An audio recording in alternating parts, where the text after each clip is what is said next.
They called me a strategist, a master of manipulation, a genius behind the scenes. And I allowed it. I allowed it because, deep down, that was the only way to avoid drowning in the emptiness that grew inside me every time a prince followed my advice and triumphed while I merely watched. Perhaps the greatest mistake of my life was thinking that power, even when reflected in others, would make me invincible. But what I discovered, too late, is that power does not ennoble. It consumes. And not only the fool who wields it, but also the wise man who instructs him. You think you are using power, when in fact it is power that is using you. I was young when I discovered politics as a kind of living chess game. Every look, every gesture, every silence had a price, an impact. I discovered that truth was rarely useful, and that honesty, in the mouth of a powerful man, was merely a poorly disguised weakness. I observed, I learned, and then I wrote. My name would be remembered, even if my face were forgotten. But what no one warned me about, and what I need to tell you now, is what power truly does to those who touch it for too long. It doesn't just corrupt, it maims. And when you finally realize it, it's because you've already lost parts of yourself that will never return. The first time I experienced the feeling of dominance was in silence. A silence heavy with obedience, where no man dared interrupt me. I was just the secretary, it's true, but in that meeting, my words decided the fate of a city. Everyone listened to me, everyone followed. And when I left that dark room, with the eyes of the old tapestries watching me, I felt something I had never experienced before. The taste of influence. A metallic, warm taste that ran down my throat like strong wine. I thought, so this is it. This is how it begins. And I began to pursue that taste, like an addict pursuing their first ecstasy. I started to speak less, because I noticed that those who spoke the most were listened to the least. I began to observe, to study men's eyes, to test small phrases, small omissions, small silences. And I soon realized it wasn't the content that drove the decisions. It was how I made others think the idea had come from them. That's when I understood that the most effective power is the invisible one. He who demands neither crown, nor sword, nor title. And that seduced me like nothing else could. The idea of commanding without appearing to be a commander, of winning without brandishing the blade. It was for me the purest form of dominion, transforming my presence into a shadow that stretched behind the decisions of others. And so slowly, I began to disappear from myself. I abandoned affections, not out of coldness, but out of strategy. Friendships were potential distractions, and distractions are dangerous for those who wish to see far ahead.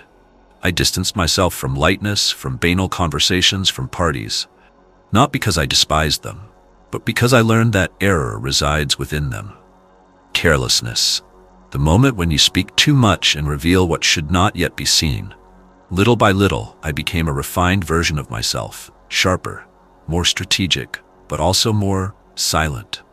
I had become necessary to those who governed, but irrelevant to those who lived. And that was the first cut. Because a man who is useful to power is rarely loved outside of it, and I felt that in the eyes of ordinary people. There was no respect there, there was fear. And where there is fear, there is no connection, only distance. The curious thing is that power, when it begins to work, deceives us. It gives us what we've always dreamed of: attention, relevance, dominance. But what it doesn't show, at least not at the beginning, is what it takes in return. And when it does show it, it's too late. I discovered this on a cold night after a great political victory. My advice had been followed to the letter. A city had remained loyal thanks to my maneuver. And that night, while everyone celebrated, I was alone. Not by choice, but because I realized there was no one left to truly celebrate with. Everyone around me was an ally of convenience, calculated smiles, restrained laughter. And there I was, with a glass of wine that didn't warm me at all. It was at that moment that I understood. I had become useful, but not intimate, respected, but not loved. Power had begun to uproot me, the very roots that connected my existence to humanity. I could be brilliant, but I was no longer relatable. I could be needed, but I was no longer loved. And this slowly corroded me, because a man who lives by cunning begins to distrust even those who embrace him. Every gesture seems like a performance, every word a game. And when everything around you seems calculated, even affection becomes a threat. Yes, I became a master at protecting the prince, at building invisible walls of control around him, at manipulating public perception, predicting betrayals, neutralizing threats, and each victory reinforced in me the illusion that I was above the game. But the truth was different. I was sinking deeper than all of them. Because unlike the powerful, I had no armies. I only had ideas.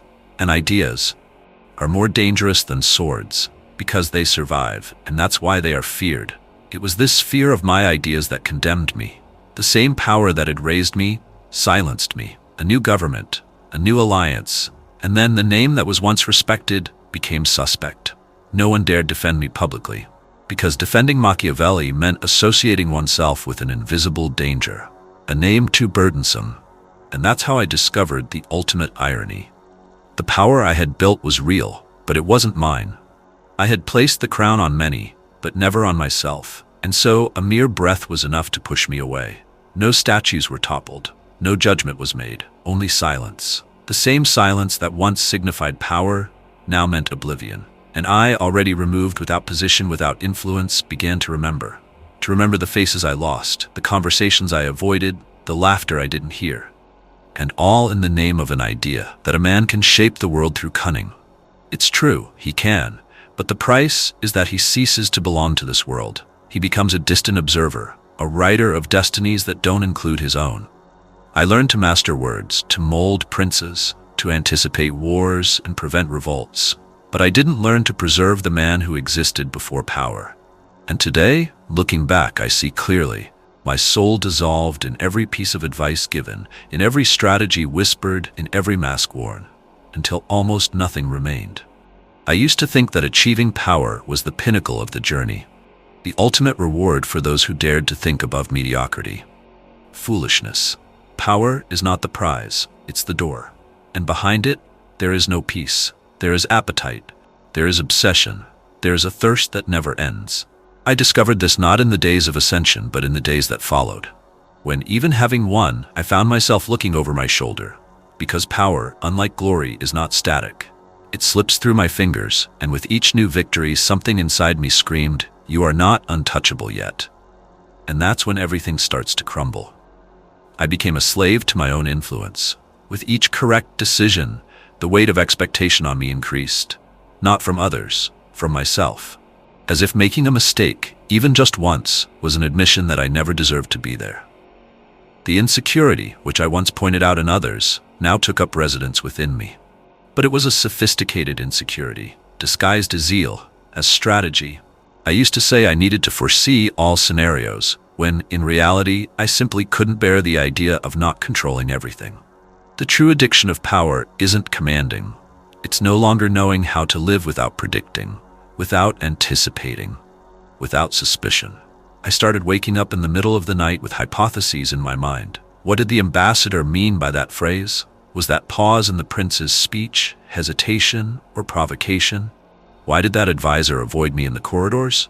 Nothing was neutral anymore. Every gesture, every silence was a potential threat. And this led me to the most dangerous stage, war with reality itself. I no longer saw things as they were, but as they could be. And so I began to react not to the facts, but to the projections of my mind. I betrayed allies out of fear of betrayals that would never come. I severed relationships because I sensed conspiracies that never existed. And, most seriously, I began to mold the facts to confirm my suspicions. Power gave me sharp eyes, but it took away my vision. Back then, I wrote many of the maxims for which I am remembered today. It is better to be feared than loved. The ends justify the means. And yes, in part I believed them, because they were practical truths, realistic. But today I confess, many of them were born from a man surrounded by fear. Fear of losing what I had conquered. Fear of being replaced. Fear of discovering deep down that it was never enough. The prince listened to me. The ambassadors respected me. The soldiers repeated my strategies, but I no longer trusted even my own reflection. And that's where power begins to destroy not the man, but the humanity within him. I no longer loved. I loved utility, efficiency. I began to evaluate people as pieces, not for what they were, but for what they could offer me or compromise me with. A new general, a possible lever. A servant too close to power, a risk to be neutralized. An old friend with access to the enemy, a threat to be silenced. The game never stopped, and I no longer knew what it was like to live outside of it. And the most perverse thing, I started to like it. To like the feeling of predicting betrayal before it happened, of manipulating the backstage so subtly that no one saw the strings. I began to confuse paranoia with wisdom, distance with authority, coldness with leadership. I was becoming what I feared most. Nietzsche once said that whoever fights monsters should be careful not to become one. And looking at the political monsters I fought throughout my life, I realized they all looked more and more like me. Once, a young politician approached me, brilliant, impetuous, thirsty for justice. He wanted advice. He said he dreamed of changing the world, and I, already experienced, smiled. I gave him a book. I said, "Read it, but ignore what is written. Pay attention to what is hidden." He didn't understand. Nobody understands, because power isn't taught with words. It infiltrates, and when you realize it, it's too late. That young man returned months later, changed. He no longer spoke like an idealist. He spoke like someone who had understood the price of the game. And he thanked me. He said my words had saved his career. And at that moment, something inside me broke, because I realized I hadn't saved anything. I had only shown him how to survive, even if it cost him his very essence. Power doesn't corrupt all at once. It addicts you first, and then it redefines you. You start to think lying is normal, then necessary, then virtuous. And when you realize it, lying has become your only language. Not because you want to deceive, but because you no longer believe that truth works. And here's the great contradiction. The more you master the game, the further you get from real life. The seduction of power lies in convincing you that the world revolves around you, that everything is strategy, but that's an illusion. And when you wake up, you no longer know if those around you are there for you or for what you represent. I started testing people, inventing lies to see if they would be repeated, falsely praising to gauge the reaction, sincerely praising to see if it would make me vulnerable. Nothing was genuine, not my kindness, not my coldness. Everything was calculation, everything was a shield, and little by little, I became untouchable. But not in a noble sense, unreachable in the worst sense. No one could touch me anymore, not with affection, not with anger, not with compassion. And this, which many mistake for strength, is just masked loneliness. I began to observe the weak with disdain, the emotional ones, those who cried over losses or celebrated fleeting victories. I thought them naive, until I realized they were the ones who were still alive. I was just managing my survival. Power gave me control, but it killed my spontaneity. It gave me access to all the halls, but closed the doors of my soul. And the cruelest thing, it made me justify all this as virtue, as if being cold were a gift, as if being impenetrable were a merit, as if not feeling were a superior way of existing. But it isn't. It's just the armor of someone who was wounded too early and decided never to be wounded again. And deep down, that's what many powerful people are. Wounded children with adult crowns. Men who have lost faith in truth and hidden behind strategies. And the more admiration they receive, the emptier they feel. Because they know they are not admired for who they are, but for who they pretend to be. That is the poison of power. It transforms you into an idol for others while emptying you from within. And no one notices, because while you shine, everyone applauds. But when the light goes out, no one is left. I remember one night in Florence, the city breathed tension, a new uprising, a prince threatened. And there I was, hastily summoned to devise a new strategy. I entered the hall, maps in hand, plans in mind. But something stopped me. For the first time in years, I hesitated. I looked at all those men, old acquaintances, strategists, allies, and I saw for a brief second the child that each of them once was. They were not monsters, nor enemies. They were broken men trying to protect what still remained. And I, the most broken of them all, went there to tell them that it would all be worth it if they won. But inside, I no longer believed in it. I spoke. I gave speeches. I planned. We won, but lost another part of myself in that victory. Power, if not tamed, destroys the capacity to feel. And without that, what good is winning? The world thinks the danger lies in losing power. It doesn't. The real danger is in holding on to it for too long. Because the longer you hold on to it, the less of you remains. Today I look back and see the traces, the faces that have distanced themselves, the eyes that looked at me with admiration and then with fear, the nights I won and didn't sleep. And I realized that power is not a fortress. It's a prison without bars, where the key is in your own hands, but you refuse to use it, because out there are no guarantees, there is no control, there is only life. And living after so long controlling is the greatest risk of all. What remains of a man after everything that moved him is no longer useful? This question didn't suddenly appear. It arrived gradually like a forgotten chamber of the soul, one I used to avoid entering. And one day, without me knowing how, it was there before me, silent, just present. I remember the first time I wasn't called. An important decision in the council, and my name wasn't even mentioned. It wasn't a mistake. It was a substitution. Another council member, younger, more skilled with the words of the time, had occupied the space that was once mine. And then, for the first time, I understood that power is not a dwelling. It's a place of passage, and nobody, absolutely nobody, remains there long enough to emerge unscathed. And it was there, in that silence after oblivion, that I looked in the mirror. Not the carved wooden mirror of my old house, but the cruel mirror of memory. The one that reflects not the face, but the effects, the marks that the decisions left, the names I erased, the gazes I lost, the hands that never reached out again. I saw, for the first time, the man I had become in order to be heard. And I asked myself, at what point did I stop being someone, to become just a function? There is no clear answer, because there is no instant. There is only a succession of small concessions, a silence here, an omission there, a lie that is justified, a betrayal that seems inevitable. And when you realize it, you are no longer wearing the mask. It is your face. What torments me today is not the enemies I made, but the values I abandoned. And more than that, the ease with which I justified each abandonment. Because power, unlike pain, is persuasive. It doesn't shout. It whispers, and you listen. Today, aged, my name still echoes in the corridors of political thought. Many quote me, some detest me, others venerate me, but few, very few, understood what I truly left behind. A warning, not a manual. The Prince wasn't written to be followed as gospel. It was written as a mirror so that the powerful could see themselves without the trappings of idealism. But like every mirror, it also reflected me, and perhaps that's why it was so painful to write it. People ask me if I regret it. That's the wrong question, because regret requires innocence, and I no longer have it. The correct question would be, if I could redo it, would I live differently? And the answer isn't simple. I wouldn't trade lucidity. I wouldn't trade the understanding of how the world moves, how men act, how structures are built and crumble. But I would trade the cost. Because today I know there are victories that impoverish and defeats that reveal. I traded lightness for vigilance. I traded pleasure for strategy. I traded eye contact for sidelong glances. And in the end, the sum of all this didn't give me peace, only clarity. Clarity that power doesn't transform men. It only removes the limits that previously disguised them. And what remains isn't always worthy of being seen.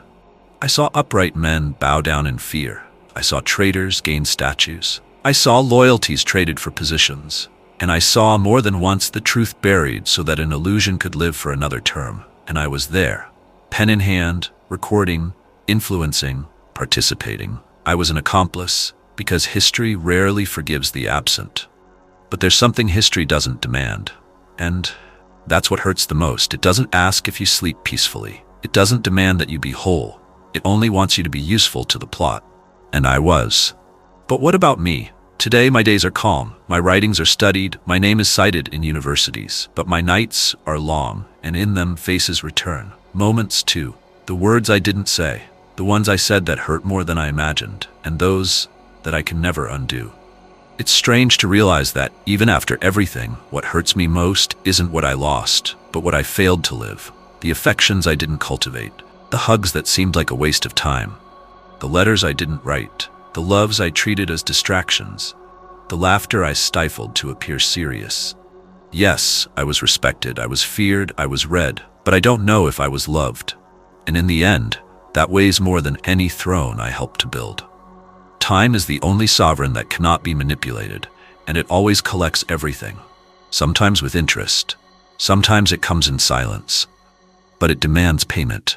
And what it demands of me now is to look back and understand that power, however seductive, will never be a home.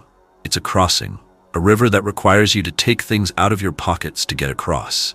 And if you don't pay attention, you arrive on the other side too late, because you lost everything along the way. Today, if you ask me what power really does to a man, I would say it reveals.